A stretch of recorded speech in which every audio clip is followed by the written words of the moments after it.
신앙생활의 능력이 나타나려면, 이런 제목으로 말씀을 같이 보겠습니다. 예수 믿는 사람들은 믿지 않는 사람들보다도 더 많은 시간과 에너지를 드립니다. 우리가 예배하는 이 시간에도 아마 예수 믿지 않는 분들은 부족한 잠을 메우고 또 휴식을 취하고 있을 것입니다. 근데 우리가 오늘 예배드리기 위해서 아침 일찍부터 서둘렀을 것입니다. 또 일주일 내내 새벽 기도하시는 분들은 아침에 3-4시간 단잠을 포기해야 됩니다. 또 물질적으로도 우리가 얼마나 많은 헌신을 하는지요. 사실 적지 않은 부분을 하나님께 드리죠. 그러니까 믿지 않는 분들에 비해서 우리는 많은 시간을 드리고 또 물질을 드리고 에너지를 들여서 신앙생활을 합니다. 그런데 그렇게 신앙생활하면서 성도들 가운데서 회의를 느끼는 분들이 계십니다. 신앙생활에 사실은 재미가 없는 거죠. 신앙생활에 드리는 에너지와 또 노력과 열정과 시간에 비해서 그만큼 내가 신앙생활을 통해서 얻는 유익이 무엇인가 하는 생각을 할 수 있는 것입니다. 꼭 이렇게 주일 예배만 드리면 되지 뭐 이런저런 예배를 드려야 되나 그런 생각을 하기도 하고요. 또 평일날까지 나와가지고 훈련을 받고 말씀을 배워야 되나 이런 생각을 할 수도 있습니다. 그런 관점에서 우리의 참된 신앙생활과 그 능력이 무엇인지를 아는 것은 아주 중요하다고 생각합니다. 하나님께서 우리 믿지 않는 사람들보다는요, 우리에게 무엇인가는 더 주지 않겠습니까? 그러니까 우리의 신앙생활이 믿지 않는 사람들과는 좀 달라도 뭐가 달라야 될 것인데 무엇이 달라야 될 것인가 하는 것입니다. 그런 신앙생활의 능력 그리고 참된 신앙생활 위해서 우리에게 무엇이 필요한가 하는 것을 오늘 말씀을 통해서 같이 나눠보려고 합니다. 첫째로 신앙생활도 다 같은 신앙생활이 아닙니다.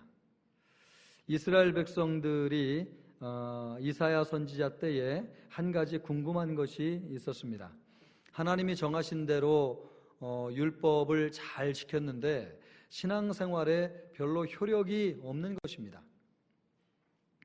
매일 제사를 드리고 또 안식일을 철저히 잘 지켰습니다. 그리고 경건한 사람들은 주기적으로 금식을 하였습니다. 금식이라고 하는 것이 하나님 앞에 올려드릴 수 있는 최고의 헌신이죠. 사람이 가지고 있는 가장 강렬한 기본적인 욕구 가운데 하나가 식욕인데 그 식욕을 끊으면서 자신을 하나님 앞에 드리는 것이니까 이 금식이라고 하는 것은 사실 하나님께 드리는 최고의 헌신이라고 이야기할 수 있습니다.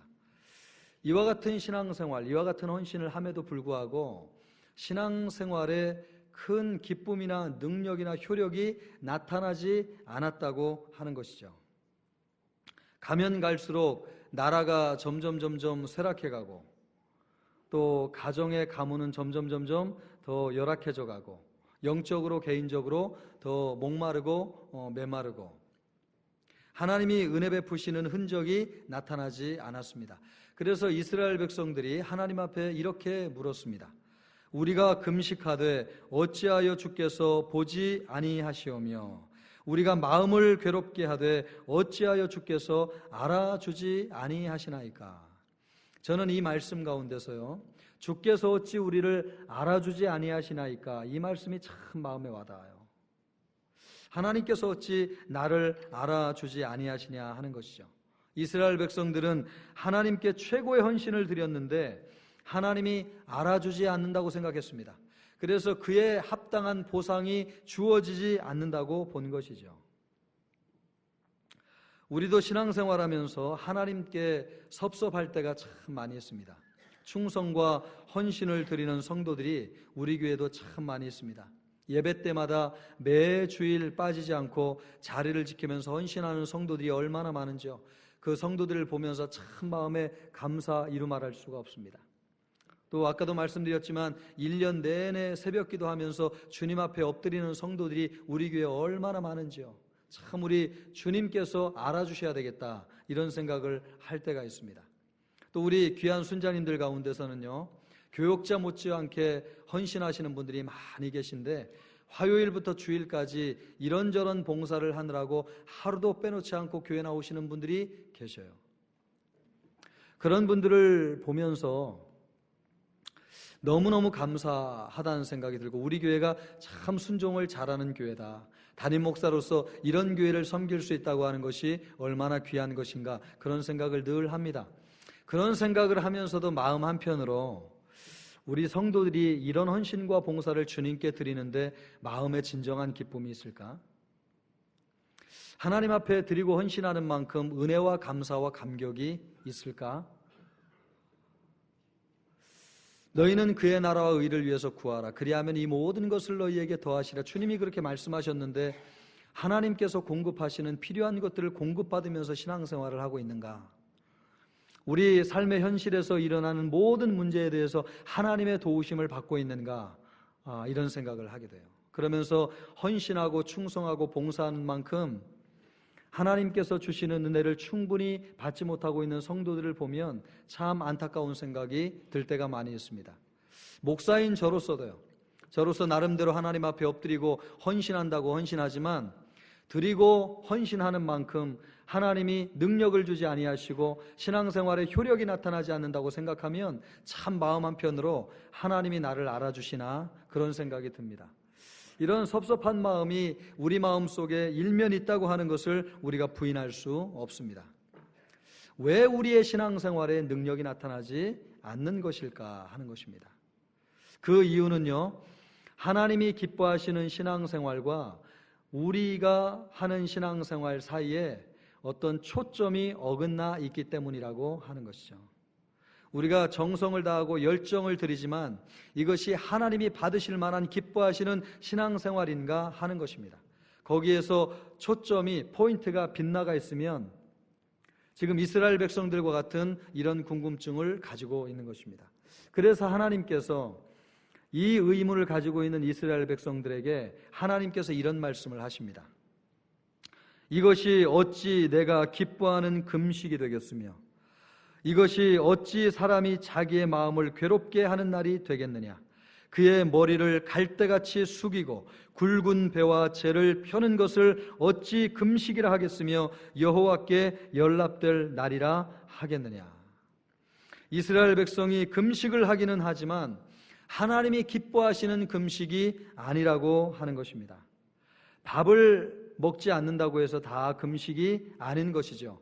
세상 사람들도 밥을 먹지 않는 단식 투쟁을 하지 않습니까? 자신의 뜻을 관철하기 위해서 곡기를 끊고 단식 투쟁을 합니다. 우리는 그것을 금식이라고 이야기하지는 않는 것이죠.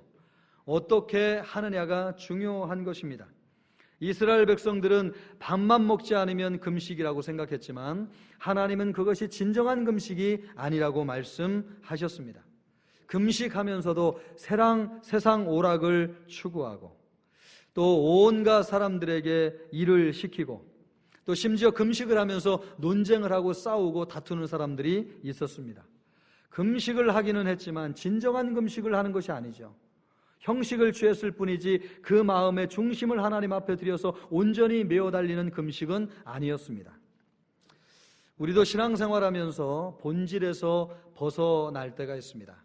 신앙생활의 본질이 무엇입니까? 하나님을 의지하는 것이죠. 내 힘으로 할 수 있는 것이 아무것도 없다고 하는 것을 인정하고 하나님 앞에 엎드리는 것이 신앙생활 아니겠습니까? 죄의 문제, 또 가정의 문제, 건강의 문제, 내 장래와 직장의 문제, 그 어떤 것도 쉬운 것이 없어요. 내 힘으로 할 수 있는 것이 아무것도 없다고 하는 것을 인정하고 우리 하나님 앞에 엎드리는 것입니다. 그래서 예수님을 구주로 영접하고 예수님께 우리의 모든 것을 맡기는 것이죠. 그것이 신앙생활의 본질인 것이죠. 그런데 점점 시간이 지나면서 나도 모르게 예수님은 내 마음 옆으로 제쳐놓고 내가 주인이 되어서 인생을 사는 것입니다. 하나님과 주님을 의지하기보다는 사람을 더 의지하는 것이죠. 돈이 궁하고 돈이 떨어지면 우리 하나님 앞에 엎드려서 하나님의 은혜를 구하기보다는 순간적으로 스쳐 지나가는 내가 누구를 의지할까를 먼저 생각하게 되는 것입니다. 그래서 친정 부모님을 떠올리기도 하고 돈 많은 형제를 의지하기도 하는 것입니다. 또 우리가 하나님의 말씀의 지배를 받기보다는 세상적인 가치관의 지배를 받을 때가 얼마나 많이 있는지요. 예수님께서는 모든 사람과 두루두루 화평하라고 말씀하셨는데 우리는 우리 마음속에 나름대로 인간적인 기준들을 가지고 있습니다. 그래서 이 사람은 나와 함께하지 못할 사람, 이 사람은 그래도 친해도 괜찮겠다, 이 사람은 이익이 되겠나, 이렇게 내 마음속에 세상적이고 인간적인 기준들을 가지고 있습니다. 그래서 때로는 편을 나누기도 하고 사람을 멀리 가리기도 하는 것이죠. 학력과 출신과 배경에 따라서 사람들을 분류하기도 하고 나누기도 합니다. 이스라엘 백성은 하나님이 기뻐하지 않는 신앙생활을 하였습니다. 그런데 그것을 몰랐습니다. 신앙생활도 다 같은 신앙생활이 아닙니다. 하나님이 기뻐하시는 신앙생활이 있고 하나님이 기뻐하지 않는 신앙생활이 있습니다. 이런 관점에서 우리 자신의 신앙생활을 돌아보아야 됩니다. 왜 우리의 신앙생활에는 능력이 나타나지 않는 것일까? 우리의 신앙생활을 돌아보아야 되겠습니다. 어떻게 하면 하나님을 기쁘시게 하는 신앙생활을 할 수 있을까? 예배 생활에 문제가 있는 것은 아닌가? 또 물질 문제에 있어서 하나님 앞에 나는 지금 투명하게 신앙생활을 하고 있는가? 또 사람과의 관계에서 주님이 화평하라고 말씀하셨는데 나는 누군가 척을 지고 신앙생활을 하면서 하나님 앞에 은혜를 구하고 있는 것은 아닌가? 우리 자신을 점검해 보아야 되겠습니다. 우리의 신앙생활에 능력이 나타나려면 근본적인 변화가 필요합니다. 그것은 하나님이 기뻐하시지 않는 신앙생활을 예민하게 살피면서 하나님이 기뻐하시는 신앙생활의 방향으로 우리가 턴하는 것이죠. 그렇다고 하면 하나님이 기뻐하시는 신앙생활은 무엇일까 하는 것입니다. 첫째로 하나님을 섬기면서 다른 사람을 부당하게 대우하지 않는 것입니다. 하나님을 우리가 섬기잖아요. 하나님을 섬기면서, 하나님을 예배하면서, 하나님께 기도하면서 우리가 또 다른 사람을 부당하게 대우해서는 안 된다고 하는 것이죠. 하나님이 이렇게 말씀하십니다. 내가 기뻐하는 금식은 흉악의 결박을 풀어주며 멍에의 줄을 끌어주며 압제 당하는 자를 자유하게 하며 모든 멍에를 꺾는 것이 아니겠느냐. 흉악의 결박은 악의 띠를 의미하는 것이고요, 멍에라고 하는 것은 강제 노동을 의미하는 것이고, 압제라고 하는 것은 폭력을 통해서 사람들을 부당하게 대우하는 것입니다. 이런 것들이 타인에 의해서 자유가 구속되고 원하지 않는 노동을 하고 부당한 대우를 받는 것을 의미하는 것입니다. 하나님이 기뻐하는 신앙생활은 타인에게 무리한 행동을 요구하지 않는 것입니다. 묶인 것을 풀어주고 또 멍에를 벗겨주고 압제에서 해방시켜 주는 것입니다. 사람을 얽매이게 하거나 한이 맺히게 하지 말아야 합니다. 사람을 가슴 아프게 하고 억울하게 만들고 압제하면 하나님이 기뻐하시지 않습니다. 하나님이 기뻐하시지 않는 신앙생활이라는 게 뭐예요? 하나님이 은혜를 베풀지 않는다는 것입니다. 우리가 정성을 들이고 열정을 다해서 하나님을 예배함에도 불구하고 왜 하나님의 은혜가 나에게 부족한가? 주님이 우리에게 이 말씀을 주시는 거죠. 우리는 이런 부분에서 사람을 부당하게 대우하는 것이 있지 않은가 하는 것을 돌아보라고 주께서 말씀하고 있는 것입니다. 예수 믿는 사람들은요, 서로 칭찬하고 격려하고 세워주어야 됩니다. 말 한마디를 해도 긍정적인 말을 하고 따뜻한 말을 하고 해방하고 자유하게 하는 말을 해주어야 됩니다. 어떤 말은 말입니다. 부정적인 말이어서 사람을 올가매는 말이 있습니다. 딱 그 말을 들으면 어떤 일을 기쁘게 하려고 하다가도 자제하게 되고 안 하게 되는 말들이 있어요. 그런 말들이 부정적인 말이고 말로 사람을 호리는 것이고 얽어매는 것입니다. 그러나 성도는요, 우리가 격려하고 칭찬하고 세워주는 말을 해야 됩니다. 예수님이 뭐라고 말씀하셔요? 내가 행한 대로 너에게 돌아올 것이다. 주님이 말씀하셨잖아요. 상대방을 높여주면 그것이 나에게 돌아오는 것이죠. 우리 예수 믿는 사람들은 해방시키는 사람들입니다. 죄에서 해방시키고, 고통에서 해방시키고, 가난에서 해방시키고, 두려움에서 해방시키고, 모든 얽매인 것으로부터 해방시켜 주는 사람입니다. 할렐루야. 우리 예수 믿는 사람들은 말 한마디를 해도 행동을 해도 사람을 자유하게 하고 해방하게 하는 사람들이라고 하는 것입니다. 그러면 그 온 세상에 예수 그리스도의 자유가 우리를 통해서 충만하게 되는 것이죠. 그 충만한 자유가 모든 공동체를 살리게 되는데 그것이 우리에게 축복으로 다가오게 되는 것입니다. 세상이 시끄럽습니다. 언론을 통해서 보게 되죠. 이 사람을 비방하고 또 비판하고 욕하고 죽이는 말을 서슴없이 하고 있습니다.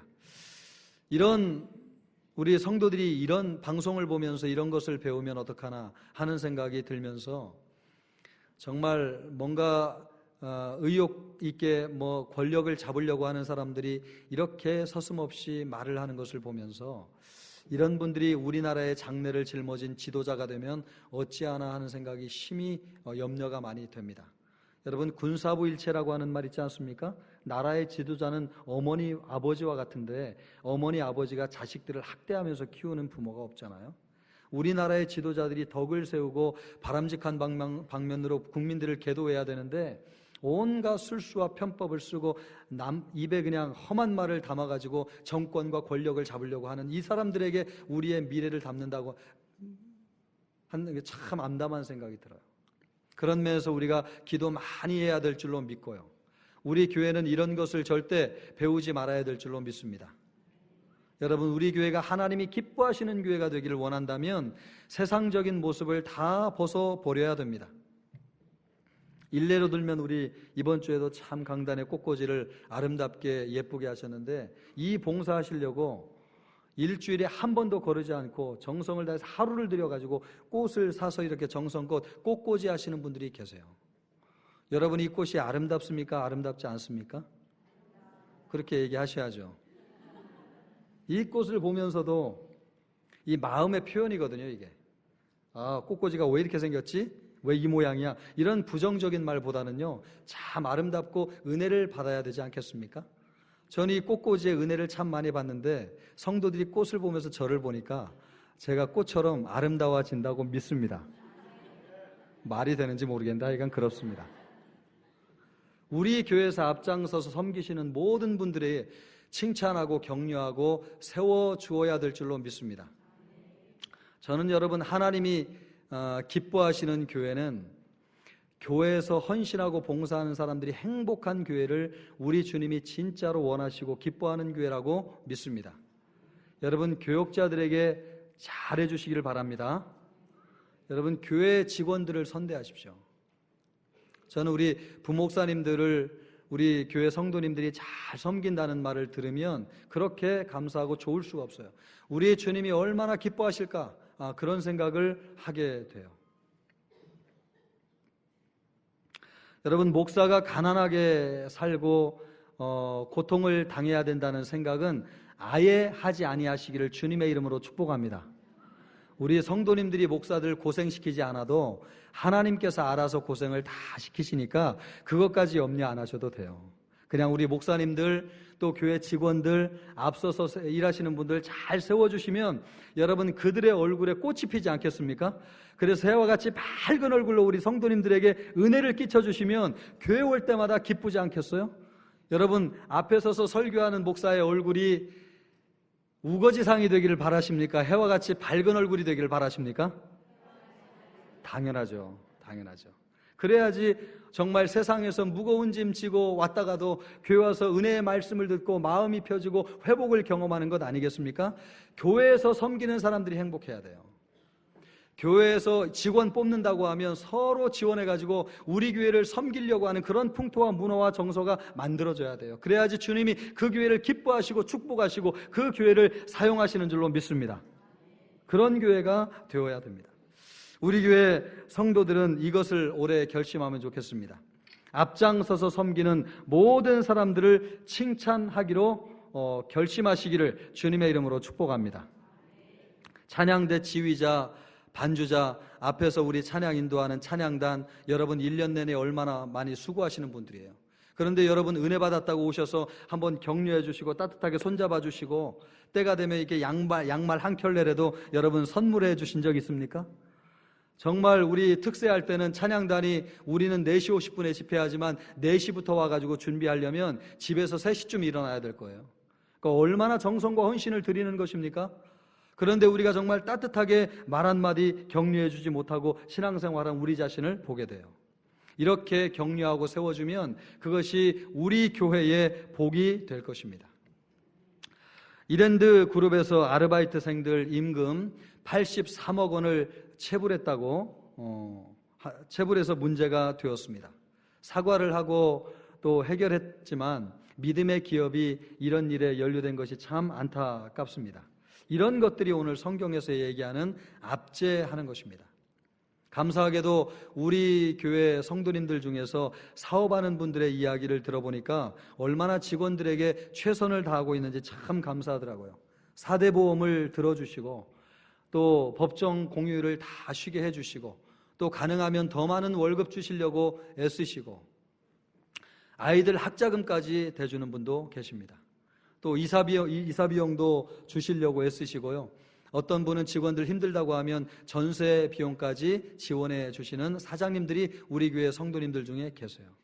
그리고 직원들의 복지 근무 여건을 개선하기 위해서 시설을 확충하기도 하고요.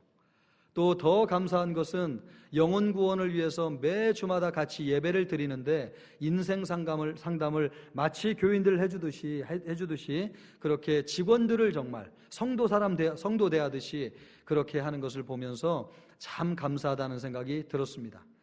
하나님께서 이런 것을 기뻐하신다는 것이죠. 이런 기업을 축복하실 줄로 믿습니다. 이런 회사에 하나님께서 은혜를 주실 줄로 믿습니다. 여러분, 사람들을 부당하게 대우하지 아니하고 주님의 형상으로 온전한 인격으로 세우는 기업이나 사람에게는 하나님께서 베푸실 만한 자비를 베풀어 주실 것입니다.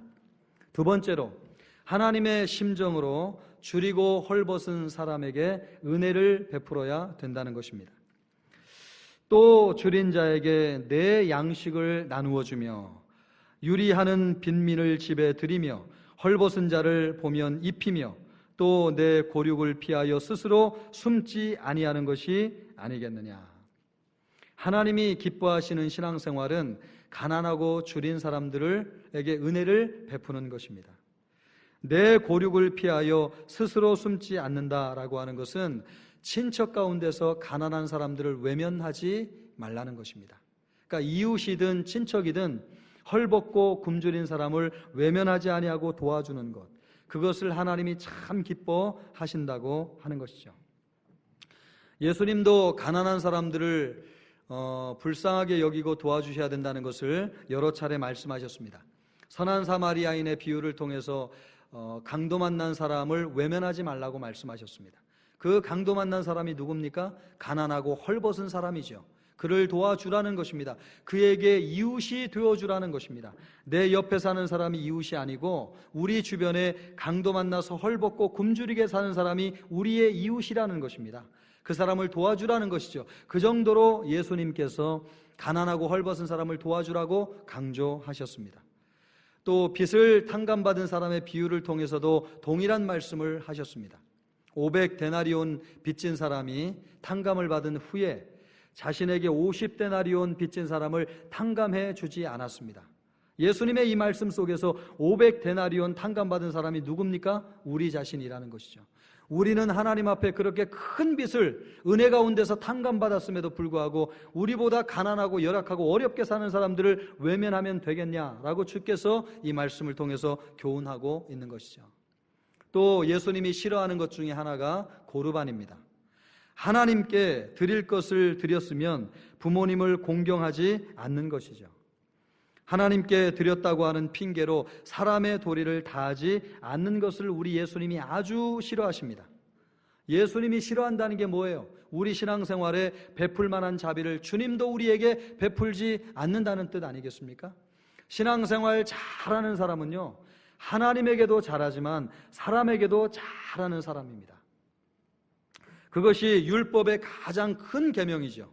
내 이웃을 내 몸처럼 사랑하는 것이 두 번째고요, 하나님을 마음과 정성을 다해서 사랑하는 것이 첫 번째 계명 아닙니까? 하나님 사랑, 이웃 사랑, 이것이 율법의 가장 큰 계명인 것처럼 우리가 하나님을 잘 섬긴다고 한다면 우리의 이웃을 돌봐야 될 것을 주께서 말씀하시는 것이죠.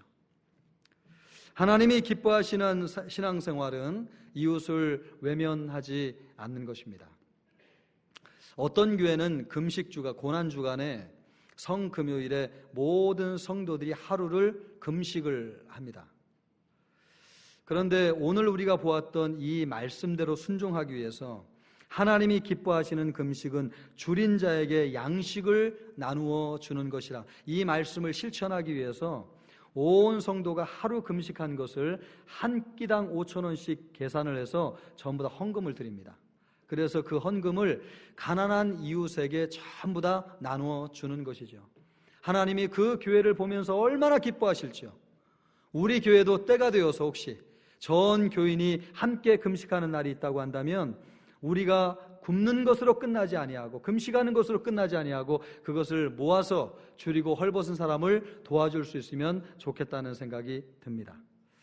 지난 1월 첫 주에 제가 설교 말씀을 하면서 우리 교회 성도들 가운데서 어려운 분들이 계신데 지난 겨울에 보일러 터진 것을 고치지 못하고 올해 추운 겨울을 맞이하는 분이 계시다는 말씀을 드렸습니다. 익명으로 하셨기 때문에 저도 누군지 잘 몰라요, 그분이. 그런데 이 말씀을 듣고 마음이 동한 한 분께서 그 가정의 보일러를 고쳐주셨습니다. 참 하나님이 얼마나 기뻐하실지요. 제가 확신하기는요, 그 가정의 곳간이 마르지 않을 줄로 믿습니다. 필요한 것을 하나님이 채워주실 줄로 믿습니다. 여러분, 말씀을 듣고 끝나는 것이 아니고 주님의 마음으로 양식 없는 자를 내 가지고 있는 것 같이 나누어 주는 심정, 그것이 정말 우리 주님을 기쁘시게 하는 신앙생활 아니겠습니까? 선교사님들이 일이 있어서 한국에 귀국하면요, 머물 곳이 없어서 난감할 때가 많이 있습니다. 그럴 때 유리하는 빈민을 집에 들이며, 이 말씀 있잖아요. 이 말씀을 순종하여서 내 집을 오픈하여서 그런 선교사님들을 섬길 수 있다고 한다면 하나님이 얼마나 기뻐하실까. 그 가정에 차고 넘치도록 채워주시겠다. 할렐루야. 그런 생각을 하게 돼요.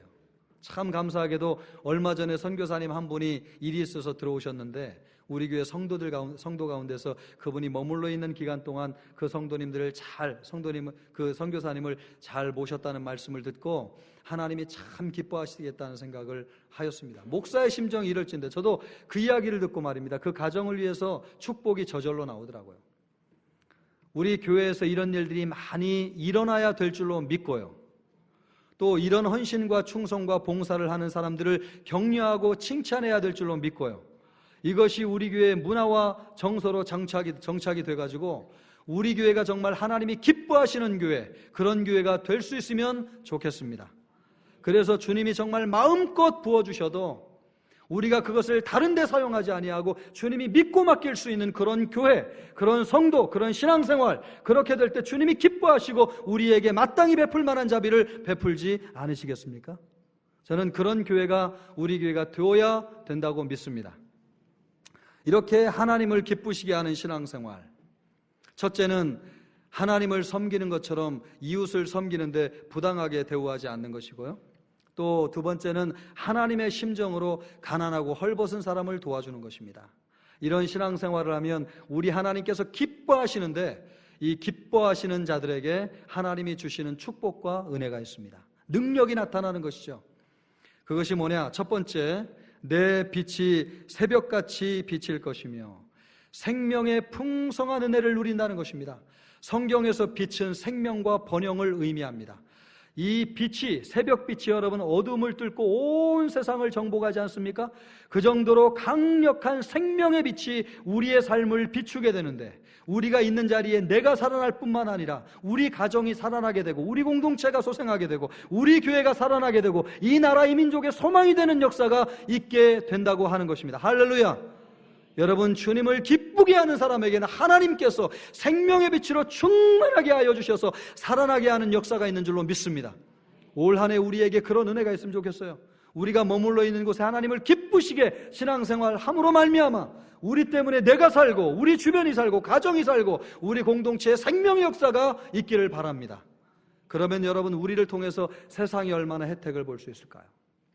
두 번째로, 내 치유가 급속할 것이며 치유가 급속하게 일어납니다. 급속한 치유. 저는 성경에서 이 말씀을 보고요 깜짝 놀랐습니다. 하나님의 심정은 우리에게 급속한 치유가 일어나기를 원하는구나. 나는 내 질병이 더디 치유되는 것을 보면서 하나님의 뜻이겠거니 그렇게 생각했는데, 하나님은 오늘 말씀을 보니까 급속한 치유가 일어날 것이라고 말씀하고 있습니다. 할렐루야. 우리의 마음이 급속하게 치료되고요, 우리의 육신이 회복될 뿐만 아니라 우리의 정서와 정신이 회복되는 역사가 있을 것이라고 말씀하고 있습니다. 여호와 하나님은 치료하는 광선이라고 말씀하셨습니다. 여호와를 경외하는 자의 마음속에 하나님이 의로운 해와 같이 떠올라가지고 치료하는 광선을 바라시는데, 우리의 육신을 치료하여 주시고 정신을 회복하여 주시고 관계를 회복하여 주시고 우리 공동체를 살려주시는 줄로 믿습니다. 물론 여러분, 사도 바울과 같이 평생 가시를 안고 있는 사람도 있습니다. 하나님의 뜻이 있어서 고침을 받지 못하는 사람이 있어요. 그러나 그 가시가 그 사람을 죽이진 않습니다. 그것이 우리의 질병과의 차이예요. 하나님이 주신 가시는 고통은 있지만 그것 때문에 사람이 죽지는 않습니다. 그런 가시 외에 우리가 하나님을 기쁘시게 할 때에, 하나님의 마음을 감동하게 될 때에 급속한 치료를 베풀어 주신다고 하는 것입니다. 강릉에 있는 김상훈 목사님 부부는요 9명의 아이들을 입양해서 키우고 있습니다. 그 중에서 5번째로 입양한 아이가 요한인데, 이 요한이의 어머니는 베트남 이주 여성으로 그 가정이 깨졌나 봐요. 그래서 이 아이가 4살 때 입양을 갔습니다. 그런데 입양 간 지 얼마 지나지 않아서 파양돼 가지고 돌아왔습니다. 그러니까 자기 부모에게도 버림을 받고 또 입양 가서 만났던 부모에게도 버림을 받은 것이죠.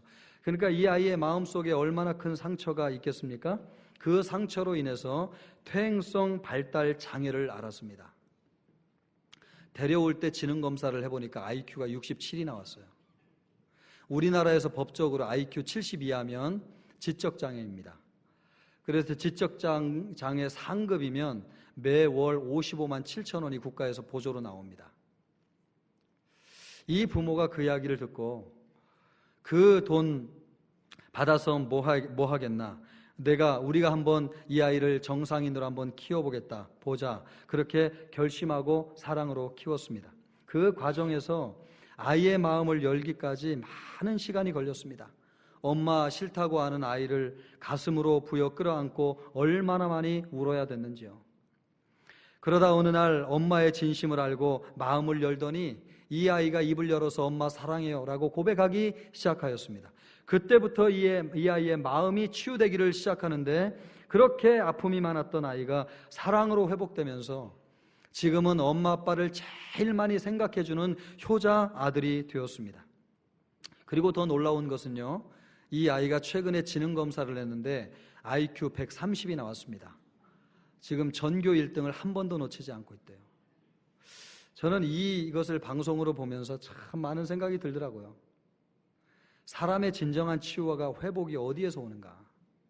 공부를 시키고 지식을 넣어준다고 해서 아이가 머리가 좋아지는 것이 아니구나. 마음이 치유되고 회복돼야 되는구나. 주님이 베풀어 주시는 이 사랑. 여러분, 오늘 하나님이 그 말씀하지 않습니까? 줄인 자에게 양식을 나누어 주고 유리하는 빈민을 집에 들이며 헐벗은 자를 입히면 하나님이 기뻐하시고 그런 사람을 통해서 능력을 나타내신다는 것입니다. 그런 사람, 그런 공동체를 통해서 능력을 나타내시는데 사람을 치유하시고 공동체를 치유하시고 회복하십니다. 급속한 치유가 일어난다는 것이죠. 하나님이 기뻐하시는 신앙생활 하기를 바랍니다. 그래서 여러분의 개인이, 여러분의 공동체가, 여러분의 가정이 이와 같이 치유되고 회복되는 능력이 급속하게 일어나기를 주님의 이름으로 축복합니다. 세 번째로 하나님의 약속은요, 내 공의가 내 앞에 행하고 여호와의 영광이 내 뒤에 호위하리니, 하나님의 임재가 함께 한다는 것입니다. 여호와의 영광이 우리와 함께 한다는 것입니다. 이것이 무슨 말씀이에요? 이스라엘 백성들이 출애굽할 때 앞에는 홍해가 가로막고 있고 뒤에는 애굽 군대가 병거를 타고 땅을 진동하면서 쫓아오는데 하나님께서 불기둥과 구름기둥으로 이스라엘 백성들을 보호해 주지 않았습니까?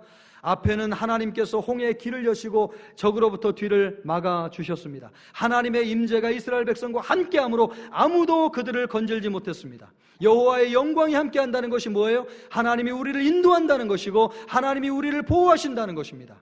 우리 하나님을 기쁘시게 하는 신앙생활, 이런 능력이 있습니다. 여러분, 우리는 미래를 보면서 참 두려울 때가 많아요.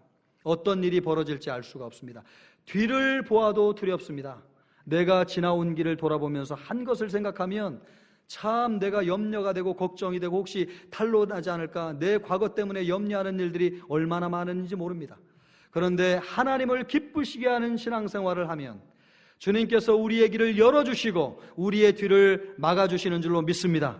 그래서 안전하게 보호하여 주시는데 우리의 미래에 대해서 염려할 것 없고요, 우리의 뒤에서 걱정할 것 없고요, 주님이 우리의 인생을 마치 불기둥과 구름기둥으로 인도하시는 것처럼 그렇게 인도하여 주실 줄로 믿습니다. 네 번째로 주님이 주시는 축복이 무엇입니까? 내가 부를 때에는 나 여호와가 응답하겠고 내가 부르짖을 때에는 내가 여기 있다 하리라. 하나님의 응답을 받습니다. 이스라엘 백성들이 목말랐던 것이 이것 아닙니까? 예배를 드려도 하나님의 흔적을 느낄 수가 없고 기도를 해도 응답에 대한 확신이 없었습니다. 그런데 하나님을 기쁘시게 하는 신앙생활을 하면 하나님께서 이런 문제를 해결해 주신다는 것입니다. 하나님과 우리 사이가 열리게 되는 것이죠. 우리가 부를 때에 응답하시고 우리가 부르짖을 때에 여기 있다 하리라. 할렐루야. 여러분, 우리가 주님을 찾게 될 때에 2017년은 기도 응답이 많은 한 해가 되기를 바랍니다. 우리 주님께서 우리의 모든 짐을 벗겨주시는 은혜가 있기를 주님의 이름으로 축복합니다. 내가 부르짖을 때에 내가 여기 있다, 내가 응답하리라, 이 말씀이 우리에게 들려지는 한 해가 되기를 바랍니다. 우리 교회 성도들 정말 교회 올 때마다 얼굴에 수심과 근심이 가득하여서 이렇게 축 처진 얼굴로 오는 성도가 단 한 명도 없기를 바랍니다. 아멘입니까? 그래서 오실 때 말이에요, 정말 해와 같이 밝은 얼굴로 오는데 주변 사람들이 도대체 이 사람이 뭐가 기뻐서 이렇게 오느냐 물을 정도로, 그래서 지나가던 사람들이 따라올 정도로, 그리고 여러분 예배 드릴 때도 정말 해와 같이 밝은 얼굴로 은혜의 말씀을 받고 기쁨 가득하게 하시고 정말 사슴처럼 벌쩍벌쩍 뛰는 그런 기쁨을 안고 돌아가는 그런 은혜가 있기를 바랍니다. 주님이 그것을 우리에게 약속해 주셨습니다. 내가 부르짖을 때에 내가 여기 있다 하리라. 할렐루야. 하나님이 우리에게 놀라운 응답의 말씀을 주셨습니다. 신앙생활 하면서 우리가 왜 하나님이 나와 함께하지 않으실까? 왜 이리도 답답한데 하나님은 아무런 대답이 없나 고민할 때가 참 많이 있습니다. 하나님은 우리에게 좋은 분이십니다. 여러분, 우리 기도하시는 분들 또 성경 말씀 읽는 분들 아시잖아요. 하나님의 자비와 은혜와 그 풍성한 사랑이 얼마나 많은지 우리 장로님의 기도를 들으면서 너무나 감동이 되는데, 하나님의 사랑, 우리가 정말 독생자 예수 보내주신 그 사랑, 10분의 1, 100분의 1, 만분의 1도 알지 못하는 그 놀랍고 큰 사랑이 주님의 사랑이고 한 번도 주님이 우리를 버리신 적이 없습니다. 그 크시고 위대하신 주님의 사랑이 우리와 함께 하시는데 왜 우리는 하나님을 가까이 느끼지 못할까요? 하나님이 우리에게 가까이 와 계세요. 여러분, 사람과의 관계를 풀어내십시오. 힘이 있다고 상대방을 무시하거나 억압하거나 부당하게 대우하는 일이 있으면 안 되겠습니다. 그리고 교회에서 말로 사람을 판단하고 정죄하고 올가매는 일이 있으면 안 되겠습니다. 여러분, 칭찬하십시오. 격려하십시오. 사람을 해방하십시오. 자유를 주십시오. 일으켜 주십시오. 손잡아 주십시오. 그러면 하나님의 능력이 우리에게 나타날 것입니다. 뭘 약속해 주셨어요? 풍성한 생명을 주실 것이고, 또 두 번째로 급속한 치료가 이루어지게 될 것이고요. 세 번째, 하나님의 영광의 임재가 우리와 함께하게 될 것이고, 네 번째, 하나님이 우리의 기도에 대해서 응답해 주실 것입니다. 이와 같은 복된 신앙생활로 2017년 승리하는 우리 모두가 되시기를 주님의 이름으로 축복합니다.